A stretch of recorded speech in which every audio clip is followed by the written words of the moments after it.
Buenas noches y bienvenidos a un nuevo podcast. Es un placer poder compartir nuevamente con todos ustedes las experiencias que nos llegan a través de nuestras redes sociales. En esta ocasión les traemos un relato que habla sobre las presencias paranormales que habitan en algunos hogares. Muchas veces atribuimos ciertos sonidos en la noche a cosas tangibles y normalizamos lo que en algunos casos va más allá de nuestro entendimiento. Espero que sea de su agrado y antes de comenzar quisiera agradecer a todos los que apoyan el proyecto. Sin ustedes esto no podría seguir adelante. Los invito a suscribirse y compartir si es que les agrada el contenido. Yo soy Mauro y sin más que agregar, comenzamos con Historias de Fogón. Hola Mauro, me llamo Juan y te escribo desde San Juan, en Argentina. Escuché el podcast recién hace unas semanas cuando publicaron la historia llamada La Cabaña. Y desde entonces me puse al día con todos los relatos, pero ese en especial hizo que me enganchara y animara a enviarte una experiencia que me pasó a mí y a toda mi familia. Pasa que este suceso está sujeto también a una aparición o presencia paranormal que comenzó a hacerse cada vez más frecuente en la casa que alquilábamos en mi niñez. Mi familia está compuesta por 8 integrantes, mis padres y 6 hermanos, 3 varones y 3 mujeres. Yo soy el más joven de los hombres y solo mayor a una de mis hermanas. Es importante aclarar el número de personas porque solo así se puede entender el que busquemos un lugar grande para vivir. Más allá de eso, mi papá se dedicaba al rubro gastronómico y por ese motivo también necesitábamos un lugar estratégicamente apto para establecernos y comenzar a vender nuestros productos. Así fue que en la década del 90 llegamos a un punto que reunía todos los requisitos necesarios para que podamos asentarnos. La casa se encontraba en la capital de la provincia, cerca de la Plaza de Trinidad. La calle era muy transitada y la casa increíblemente grande. Tenía un salón comercial adelante, un garage a su lado y entrando al lugar podías encontrar una especie de lobby que tenía en un costado la habitación que pasaría a ser la de mis padres y en una galería que tenía a su izquierda una entrada que daba a una cocina gigante con un ventanal enorme, desde el que se podía ver un patio interno. La entrada a otra habitación y a la izquierda los pies de las escaleras que llevaban a la terraza. En la parte de atrás de la cocina se hallaba otra habitación que sería ocupada por mis hermanas y saliendo de esa zona para llegar al patio interno nos encontrábamos con una puerta a la derecha que descubría un baño y un nuevo dormitorio que se convertiría en el de los hombres. La entrada que se veía desde el ventanal de la cocina nos llevaba a una despensa y de ese lugar salíamos a un patio trasero enorme. No podíamos creer el tamaño de la propiedad, y es que pasamos de vivir en casa de mis abuelos, en una casa de barrio común y corriente, todos apretados, a una casona gigante con espacio de sobra. Disculpen si ocupo mucho tiempo describiendo los espacios del lugar, pero más adelante entenderán por qué es tan necesario. Recuerdo que cuando llegamos corrimos por todos lados, pero lo primero que hicimos fue subir las escaleras del patio interno que llevaban a la terraza. Imagínense que para un niño que en ese entonces tenía 10 años, llegar a un lugar así significaba explorar cada rincón para ver cómo podría emplear mis travesuras. Una vez llegué a la terraza, pude ver un terreno de gran tamaño que tenía varios desniveles, con una pequeña habitación en el sector izquierdo y un surtidor frente a ella. Lo extraño era que esa habitación se encontraba totalmente cerrada. Pero cuando digo cerrada, no me refiero a que tenía solo un candado, sino que tenía su puerta sellada con maderas, al igual que la única ventana que poseía. Eso me pareció fuera de lo común. Me acerqué para tratar de mirar por alguna rendija, pero era imposible. Decidí bajar para contarles a mis padres lo que había encontrado, pero mi papá me calmó diciendo que ya sabía que se iban a encontrar con eso. El dueño de la casa les comentó que en esa habitación guardaban cosas de su familia y que por eso nos pedían encarecidamente que no la abriéramos. Yo no iba a cuestionar nada, pero ya saben que si hay algo difícil de controlar es la curiosidad. Con el correr de los días logramos acomodarnos y acostumbrarnos al nuevo hogar. La escuela quedaba a 5 minutos caminando y la Plaza de Trinidad era un lugar perfecto para ir a conocer nuevos amigos y armar algún que otro partido de fútbol. Sinceramente, tengo muy buenos recuerdos de esa etapa en mi vida. Sin embargo, no todo en la vida suele ser una sonrisa. Recuerdo que durante las noches, mi hermano mayor apagaba las luces del cuarto y comenzaba a contarnos historias de terror. A mí me encantaban, pero hubo una ocasión en la que dejaron de parecerme divertidas. Estábamos acostados los tres varones en nuestro cuarto y mi hermano comenzó con sus historias, cuando por la ventana que daba al patio interno pude ver la silueta de un hombre subiendo las escaleras lentamente. Me senté en la cama y le grité a mis hermanos para que salieran a ver de qué se trataba. En ese momento apareció mi papá preocupado por el grito. ¿Qué pasó, niños? ¿Quién gritó? Papá, vi a un hombre subiendo las escaleras hacia la terraza. Mi papá agarró una escoba y salió al patio para subir a la terraza, pero a los pocos minutos bajó con una cara de pocos amigos y le dijo a mi hermano mayor que dejara de asustarnos con esas historias, porque después andábamos imaginando cosas. Esa noche me costó mucho conciliar el sueño y les juro que sentía como si alguien caminara en círculos justo encima de nosotros, pero ninguno de mis hermanos se animó a esbozar palabra alguna. Al día siguiente, nuestras caras denotaban la nefasta noche que habíamos pasado, y se ve que no fui el único al que le costó dormir. Esa fue la primera vez que nos topamos con algo fuera de lo común.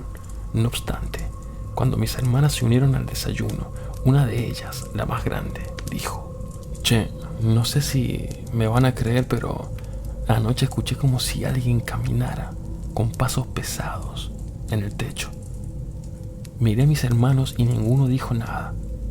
Me levanté para ir a la cocina a servirme un vaso de agua, y cuando levanté la mirada vi desde el ventanal las piernas de un hombre que venían bajando las escaleras muy lentamente.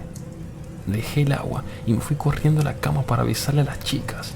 Entonces escuché un grito en la habitación de ustedes. ¿Qué pasó?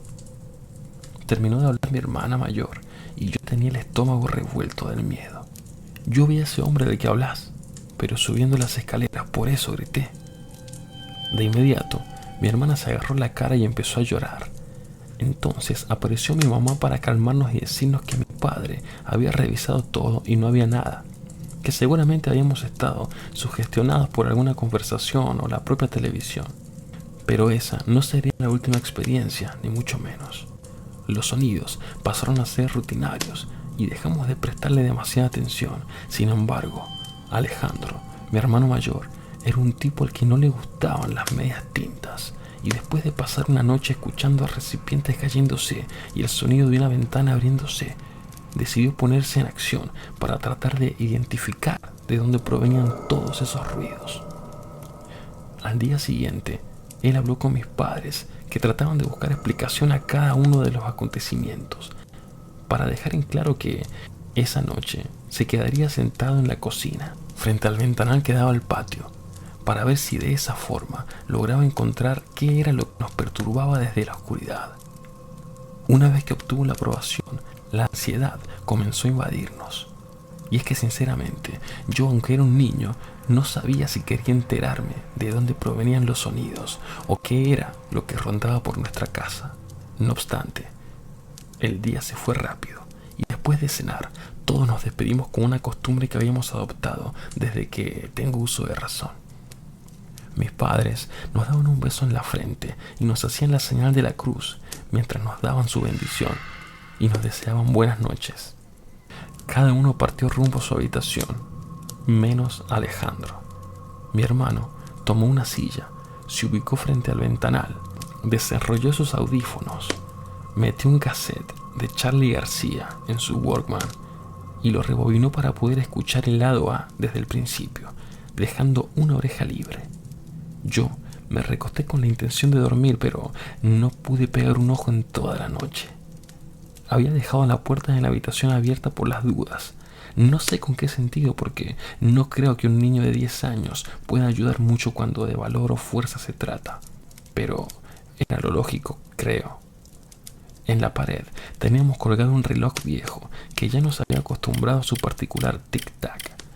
y en un determinado momento yo me quedé hipnotizado con el sonido mirando hacia ese lugar cuando sentí unas manos grandes tomándome de mi pierna izquierda. El terror se apoderó de mí y salté de la cama dando un grito ensordecedor, pero la voz de Alejandro hizo que me calmara.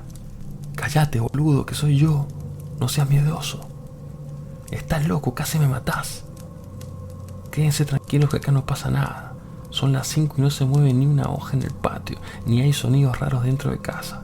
Mi corazón estaba totalmente pasado de revoluciones, pero haber escuchado eso en cierto modo me tranquilizó un poco. Sin embargo, cuando estaba por recostarme, por el rabillo del ojo, pude ver una mano deslizándose sobre la ventana. Y cuando avisé a mi hermano, una figura con ropa vieja y ancha subió las escaleras de la terraza a toda velocidad. Alejandro salió tras ella y yo fui a despertar a mis padres, pero cuando estos se incorporaron, mi hermano estaba de vuelta con signos de total extrañeza. No hay nadie arriba. Yo no sé qué carajo está pasando, pero esto no es nada bueno. En esa semana, mis padres se contactaron con el cura de la iglesia que estaba cerca de casa para pedirle su visita y posterior bendición. Este aceptó, pero hubo algo que nos llamó poderosamente la atención. Este hombre se paseó por toda la casa rezando y tirando agua bendita, excepto en una zona. Sí, la terraza. El cura subió las escaleras y se quedó estático antes de poner un pie en la terraza. Desde allí dijo unas palabras y tiró agua bendita, más por compromiso que por otra cosa, y bajó rápidamente informando que su trabajo estaba hecho y aconsejando que la terraza no era un buen lugar para que los niños jueguen. Pasaron algunas semanas y para el alivio de la familia no volvimos a escuchar ni ver nada raro. Era época de carnaval y en esos días habíamos recibido la visita de unos tíos que apreciábamos mucho. Fede, uno de mis primos, tenía un año más que yo y nos llevábamos muy bien, así que era normal que se quedara a pasar unos días de vez en cuando. Decidió pasar el fin de semana con nosotros y aprovechamos la siesta para jugar a la guerrita con bombitas de agua, esos globos plásticos que se rellenan para explotarlos posteriormente en la humanidad de alguien más. El escenario elegido para jugar fue, como ya se han de imaginar, la terraza. Y es que la superficie regular era ideal para crear escondites con cajas de cartón, y para colmo teníamos un surtidor para reabastecernos. En esa ocasión, los que estábamos presentes para jugar éramos mi primo, 2 de mis hermanas y yo. El calor era intenso y la verdad que disfrutamos mucho de la jornada, pero lamentablemente, por algo, el cura de la iglesia nos advirtió sobre el peligro de estar allí. Mi hermana menor corrió hasta el surtidor, que si recuerdan, se encontraba de frente al cuartito que en un principio estaba sellado. Tomó una bombita para llenarla de agua, pero cuando se acercó al pico de la canilla, esta se abrió con fuerza sin la necesidad de que la toquen. Mi hermana saltó gritando para que bajáramos todos sin entender, pero viendo la desesperación le hicimos caso y después de varios minutos en los que mi mamá trató de calmarla, ella nos contó lo sucedido. La canilla se abrió sola. Yo no la toqué. Me quiero ir de acá. No quiero vivir más acá, por favor. Mi hermano del medio, Seba, en tono burlesco e incrédulo dijo: no sean fantasiosos. Yo les voy a mostrar que no pasa nada. Tomó una escoba y subió con paso firme las escaleras. Mi primo y yo lo seguimos desde atrás, pero con temor y en silencio. Lo que sucedió a continuación hizo que las palabras de mi hermana resonaran en mí y comparta su deseo de abandonar el lugar. Seba alzó la escoba y la agitó gritando a modo de chiste: espíritus, si están aquí, denme una señal. Pero cuando la escoba chocó con la pared del cuarto, la única ventana que había, comenzó a azotarse con una violencia que parecía que iba a salir volando. Fueron 3 golpes que sonaron como bombas. Bajamos saltando de a 4 los escalones y gritando para que nos dejaran salir a la calle. Una vez que llegamos al frente de la casa, mi papá, que se encontraba atendiendo el negocio, salió para tratar de tranquilizarnos y nos prometió que iba a solucionar todo. Ese verano estuvimos más de un mes fuera de casa, quedándonos en casa de mi abuela algunos y otros en casa de mi primo. Hasta que mi papá nos fue a buscar con la noticia de que ya no había que temer. Al principio nos costó mucho volver a adaptarnos, pero gracias a Dios no volvimos a ver ni a oír nada raro. Después de varios años, mi padre nos confesó que tuvo que llamar a varios curanderos para que alejaran las fuerzas que no querían abandonar la casa. Sucede que en ese lugar se había practicado durante mucho tiempo el ocultismo, y los dueños de la casa, después de mucho batallar, lograron desalojar a las antiguas inquilinas, dos mujeres entradas en edad que no tenían relación con nadie de la zona. Según mi padre, después de un mes de trabajos, estos curanderos pudieron echar al ente que habitaba en el cuarto de la terraza. Según ellos, un ente que quedó atrapado en este plano luego de que un trabajo haya quedado inconcluso.